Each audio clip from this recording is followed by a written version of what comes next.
देखिए, कोई भी काम हम जब बहुत लंबे टाइम तक कर रहे होते हैं ना, तो हम उस काम में बोर होने लग जाते हैं, चाहे वो हमारा डेली रूटीन ही क्यों ना हो। और ख़ास तौर से जितनी भी हमारी होम मेकर्स हैं ना, उनका डेली का एक ही रूटीन होता है दूसरों का ख़्याल रखना। यानी कि अपने बच्चों का, अपने हस्बैंड का और जो जॉइंट फैमिली में रहती हैं और पेरेंट्स वगैरह रहते हैं, उनका ख़्याल रखना। तो हमारा ये रूटीन सालों साल एक ही रूटीन चल रहा होता है और मैं किसी भी फ़िल्मी डायलॉग की तरह या फिर किसी फ़िल्मी वीडियो की तरह मैं ये नहीं कहूँगी कि आप अपना रूटीन ही चेंज कर लें, जो कि नेक्स्ट टू इम्पॉसिबल है। बच्चे हैं वो रोज़ स्कूल जाएँगे, हस्बैंड है वो रोज़ ऑफ़िस जाएँगे, खाना हम स्किप नहीं कर सकते, खाना भी हम रोज़ बनाएँगे। और जब हम अपनी ज़िंदगी को अपने हिसाब से नहीं जी रहे होते हैं, अपने तरीके से जैसा हमें चाहिए होता है, हम वैसी लाइफ स्पेंड नहीं कर रहे होते हैं, तो हम अक्सर दूसरों को ही इसके लिए ज़िम्मेदार ठहराते हैं, या फिर अपने शौहर को या फिर अपने ससुराल वालों को, जिससे कि आपका रिलेशनशिप खराब होता है और बदले में आपको मिल जाता है स्ट्रेस, जिससे कि अगेन आप लेजी फील करती हैं और आपका किसी भी काम में दिल नहीं लगता। दिन तो हर किसी का गुजर जाता है, लेकिन कुछ स्मार्ट होम मेकर्स भी होती हैं जो अपना दिन स्मार्टली स्पेंड करती हैं और अपना एक एक वक्त को यूटिलाइज करती हैं। होम मेकर्स अक्सर ये गलती करती हैं कि वो अपने टाइम को सही से यूटिलाइज नहीं करती हैं, जिसका नतीजा ये होता है कि उनके पास उनके खुद के लिए वक्त नहीं होता है। अगर हमारे आस पड़ोस में हमें कोई ऐसा बंदा नहीं मिल रहा होता है जो हमारी मीठी मीठी बातों को सुने, तो अक्सर हम क्या करते हैं, किसी सिस्टर को, किसी कज़न को या किसी फ्रेंड को अपना हमदर्द बना लेते हैं और अपने हर फ्री टाइम में कॉल लगाते हैं और या तो उनका दुख और दर्द सुन रहे होते हैं, या तो अपनी सुना रहे होते हैं, या नहीं तो अपनी तारीफें सुन रहे होते हैं। तारीफें सुनना औरतों का एक यूनिवर्सल शौक है और ऐसे हम अपना घंटों वक्त ज़ाया कर देते हैं, जिससे कि आपके लाइफ में कोई चेंजेस नहीं होने वाला है, आपका कोई फ़ायदा नहीं होने वाला है सिवाय के वक्त बर्बाद के। तो दूसरों पे अपना वक्त ज़ाया करना बंद कर दीजिए। ये था मेरा पहला पॉइंट। अब मैं आपको बताती हूँ दूसरा पॉइंट। तो पहली फुर्सत जब भी आपको मिले ना, तो सबसे पहले आप अपने पर्सनल ग्रूमिंग पे ध्यान दीजिए और यकीन कीजिए, एक नया हेयर मास्क लगाइए, एक नया फेस पैक लगाइए, एक नया डी टैन पैक लगाइए। और शायद आपने नोटिस भी किया होगा कि जब हम ब्यूटीफुल दिखते हैं तो हम कॉन्फिडेंट भी फील करते हैं। तो थोड़ा अपने रूटीन में चेंजेस लाइए और मॉर्निंग में अपने लिए 5 मिनट का टाइम निकालिए और अपना स्किन केयर ज़रूर कीजिए। मॉइस्चराइज़र, सनस्क्रीन, हल्का सा लिप बाम और आप चाहें तो थोड़ा सा परफ्यूम भी यूज़ कर सकती हैं। And trust me, you will feel the change. And मेरा थर्ड पॉइंट जो मैं आपको बताने जा रही हूँ ना, ट्रस्ट मी, अगर आपने ये चीज़ अपने लाइफ में ऐड ऑन कर लिया ना, मैं गारंटी के साथ आपको कह सकती हूँ कि आप कभी भी पूरे दिन लेजी फील नहीं करेंगी। तो मेरा थर्ड पॉइंट ये है कि आपने अपने लिए आधा घंटा पूरे दिन में से, चाहे आप कभी भी निकालें, आधा घंटा आपको अपने लिए निकालना है। उस आधे घंटे में या तो आप कोई टीवी पे देख के योगा करें, या तो कोई आप एक्सरसाइज करें, नहीं तो आप 15 से 20 मिनट के लिए वॉकिंग कर लें। And please don't say that your household chores are exercise.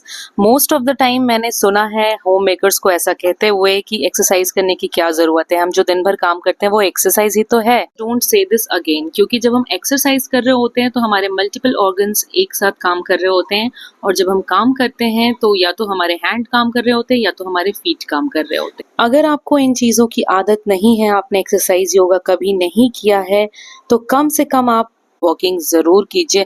इससे आप इतना बड़ा चेंज अपने अंदर देखेंगी, ये मैं आपको गारंटी के साथ कह सकती हूँ, मेरा खुद का एक्सपीरियंस है ये। और अब मैं आपको बताती हूँ reason number 4 why you are feeling lazy all the day. आज की डेट में सारी मॉम्स यही कर रही हैं, सारी होम मेकर्स जो हैं वो ये गलती कर रही हैं कि अपने बच्चों को स्कूल भेजने के बाद वो सो जाती हैं। And trust me, these are the golden time period of the day. सुबह के वक्त में मुझे ऐसा लगता है ना कि इस टाइम पीरियड में थोड़ी ज़्यादा बरकत होती है as compare to the rest of the time, और या नहीं तो उस टाइम हम डबल एनर्जी के साथ काम कर पाते हैं। अगर हम सो जाते हैं ना, तो फिर आप समझ लीजिए कि आधा दिन तो सोने में ही निकल जाता है। 11 बजे से पहले तो आप सोकर उठ ही नहीं सकती हैं, और फ्रेश करके चाय पीते पीते ही आपका 12 बज जाता है, यानी कि आधा दिन तो आप सोने में ही निकाल देती हैं। और इसका सबसे बड़ा रीज़न है कि आपने नाइट टाइम रूटीन अपना ख़राब किया हुआ है। रात को हम सोने में देर कर देते हैं, कभी 11 बज जाते हैं, कभी 12 बज जाते हैं। हार्डली आपने रात को 10 बजे सो जाना है। अगर हम 10 बजे सो जाएंगे और सुबह के 6 बजे भी उठते हैं तो 6 से 7 घंटे हमारी नींद पूरी करने के लिए इनफ होती है, और आप 7 घंटे के बजाय आप 12-12 घंटे सो रही हैं तो ऑब्वियसली बॉडी तो लेजी रिस्पॉन्ड करेगी। एंड अकॉर्डिंग टू साइंस सिर्फ हमें स्लीप लेना ही इम्पॉर्टेंट नहीं है, बल्कि हमारी स्लीप जो है वो क्वालिटी स्लीप भी होनी चाहिए। और मॉर्निंग में जो हम सोते हैं बच्चों को स्कूल भेजने के बाद, वो हमारी क्वालिटी स्लीप नहीं है। रात को जो हम 10 to 7 कह लें या फिर 6 कह लें, वो जो हम सोते हैं वो हमारी क्वालिटी स्लीप है, और हमें क्वालिटी स्लीप लेना बहुत ही ज़्यादा इम्पॉर्टेंट है to maintain our other functions perfectly. और मेरी इस छोटी सी एडवाइस पे ना आप बस 1 वीक के लिए अपना रूटीन चेंज करके देखिए, आपको इसकी आदत लग जाएगी, क्योंकि आप इतना रिलैक्स फील करेंगी। सुबह आपके बच्चे के स्कूल जाने के बाद आपने सोना नहीं है, आपने फ्रेश होना है, थोड़ा सा एक्सरसाइज करना है 15 से 20 मिनट के लिए, चाहे तो आप अपने टेरेस पे वॉकिंग ही कर लीजिए, और उसके बाद आप अपने घर का काम कीजिए, जैसे कि कुकिंग वगैरह, क्लीनिंग वगैरह।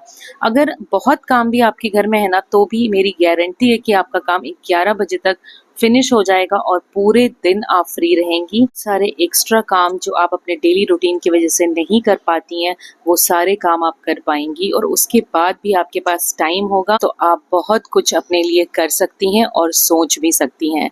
इसलिए अपने टाइम को इम्पोर्टेंस दीजिए, अपना टाइम वेस्ट मत कीजिए, और साथ ही साथ दूसरों का वक्त भी बर्बाद मत कीजिए। Let's move on to 5th point, why we feel lazy. अपने आप से नाराज मत रहा करिए कि मैं तो ये भी नहीं कर पाई, मैं तो आज वो भी नहीं कर पाई, अरे आज ये काम करना था ये रह गया, मेरे अंदर पहले की जैसी एनर्जी नहीं रही, मैं वीक हो रही हूँ। और अगर आपको इस टाइप के प्रॉब्लम्स फील हो रहे हैं ना, तो trust me, stop talking to yourself.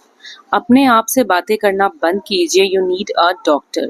आप डॉक्टर के पास जाइए, अपनी मेडिकल चेकअप्स कराइए। मे भी हो सकता है आपको किसी विटामिन्स मिनरल्स की डिफिशियंसी हो, मे भी हो सकता है आपके हार्मोनल इम्बैलेंसेस हो, इसकी वजह से हमारा मूड स्विंग्स भी होता है और हम बहुत ही टायर्ड भी फील करते हैं। लाइक अगर आपका थायराइड हार्मोन्स में प्रॉब्लम है तो आपका मेटाबॉलिज्म अपने आप ही स्लो हो जाएगा। अगर आपको विटामिन डी की डिफिशियंसी है तो आप वेरी लो एनर्जी फील करेंगी। अगर आपको आयरन की डिफिशियंसी है तो आपकी याददाश्त में प्रॉब्लम आ जाएगी और आप चीज़ें रख के भूलने लगेंगी, और फिर आप इरिटेट होना शुरू हो जाएंगी। तो आप खुद को इग्नोर करके ये मत सोचिए कि आप अपनी फैमिली के लिए बहुत बड़ा सैक्रिफाइस कर रही हैं, बल्कि ऐसा करके आप अपने आप को नुकसान पहुंचा रही हैं, जिसका नुकसान जो है वो सिर्फ आपको ही नहीं बल्कि आपकी फैमिली को भी भुगतना पड़ सकता है, जिसकी वजह से पूरा घर चल रहा है। अगर वही बीमार पड़ जाएगी तो पूरा सिस्टम खराब हो जाएगा। तो किसी भी कीमत पे अपने हेल्थ को इग्नोर मत कीजिए। And 6th reason and most important reason is कि अपने आप को आप दूसरों से कंपेयर करना बंद कर दीजिए। या तो हम अपने आप को किसी पड़ोसी से कंपेयर करते हैं, या तो हम अपनी लाइफ को किसी अपने फ्रेंड से कंपेयर करते हैं, या तो हम अपने किसी कज़न सिस्टर से कंपेयर करते हैं, या हम अपनी देवरानी या जेठानी से कंपेयर करते हैं। और या तो हमारी लाइफ अगर उनसे बेटर है और हमें कंपेयर करने के लिए कोई नहीं मिल रहा है, तो हम सोशल मीडिया की विंडो से दुनिया को देखते हैं और हम उनको देख देख के सोचते हैं, अरे वाह इसकी लाइफ तो कितनी अच्छी है, इसके पास तो ये है, इसने तो सारा काम कर लिया, इसने सुबह एक्सरसाइज भी कर ली, हस्बैंड भी इसके कितने अच्छे हैं, कितने सपोर्टिव हैं, इसका किचन कितना अच्छा है, इसका बेडरूम कितना अच्छा है, इसकी सास कितनी कोऑपरेटिव है। और ये सब देख देख कर हम उसको अपने रियल लाइफ से कंपेयर करने लग जाते हैं। याद रखिए, सोशल मीडिया पे हर चीज जो दिख रही है ना, वो रियल नहीं होती है। तो अपने आप को बिला वजह स्ट्रेस में मत डालिए, और जब भी हम किसी स्ट्रेस या टेंशन में होते हैं ना, तो हमारा किसी भी काम करने में दिल नहीं लगता है। और अपने आप से हर चीज कंप्लेन करने के बजाय जो भी दूसरों के लाइफस्टाइल में आपको अच्छा लगता है उसको धीरे धीरे धीरे अपनी लाइफ में इम्प्लीमेंट करने की कोशिश कीजिए, और धीरे धीरे धीरे आपकी लाइफ जो है वो बेटर हो जाएगी। किसी की भी लाइफ परफेक्ट नहीं होती है। लाइफ में थोड़ी थोड़ी छोटी छोटी स्मॉल चेंजेस लाते रहा कीजिए। यकीनन एक बार में, एक दिन में आप सारे चेंजेस नहीं ला सकती हैं, लेकिन जो पॉसिबल हो, जितना पॉसिबल हो उसको करने की कोशिश ज़रूर कीजिए। और हम औरतों की लाइफ में प्रॉब्लम्स इतनी कम नहीं है कि ये एक वीडियो में ख़त्म हो जाए। तो बाकी की प्रॉब्लम्स और उनके सॉल्यूशंस को जानने के लिए आपको मेरा अगला वीडियो देखना पड़ेगा, और उसके लिए आपको मेरा चैनल सब्सक्राइब करना पड़ेगा। तो अब तक अगर आपने मेरा चैनल सब्सक्राइब नहीं किया है तो मेरे चैनल को सब्सक्राइब कर लीजिए, और मेरी ये वीडियो अपनी सिस्टर, मदर एंड डॉटर जो भी होम मेकर है उन तक ज़रूर शेयर कीजिए।